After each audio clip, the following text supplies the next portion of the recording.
Hi, I'm June of Follow Me Foodie. We're here at Maina with Chef Angus on, and today we're going to be making a Northern Thai style hot and sour chicken soup. So did this recipe come from a family member or was this totally on your own? I believe this is something that actually is typical of Northern Thailand. So are you familiar with using this type of chicken? I'm familiar with eating a lot of this kind of chicken growing up.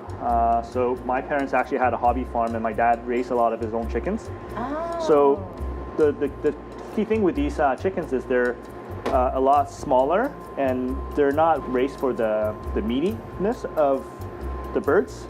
It's more for the strong flavor. You can already smell the aromatics. It smells amazing. So we're gonna add the chicken that we salted. You wanna make sure you have a pot that you can completely submerge the chicken in.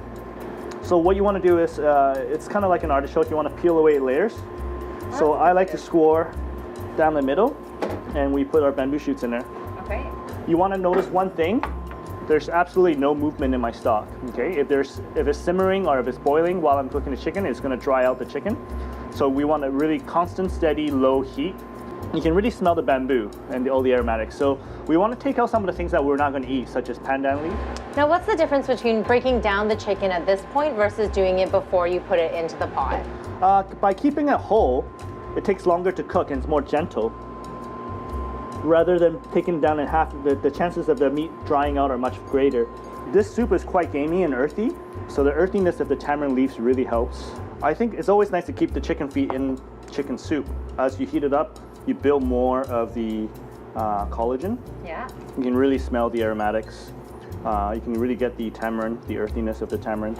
Now, do you recommend making this a day ahead or a day out? No, once you have the lime juice in there, you gotta serve it right away. So again, I think the key thing here is, if you can't find fresh bamboo, I'd rather not put it because there's that clean, sweet flavor that you get from the fresh bamboo. Okay. So the chicken absorbs the flavor of the aromatics. Oh, for sure. It's really good. Again, this kind of chicken definitely have more of a bite to it, but at the same time, the more you chew, the more there's flavor.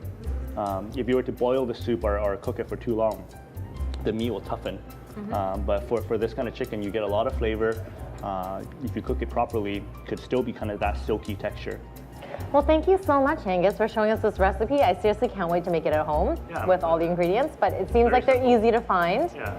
Hi, I'm June of Follow Me Foodie. Thank you for watching The World of Flavors.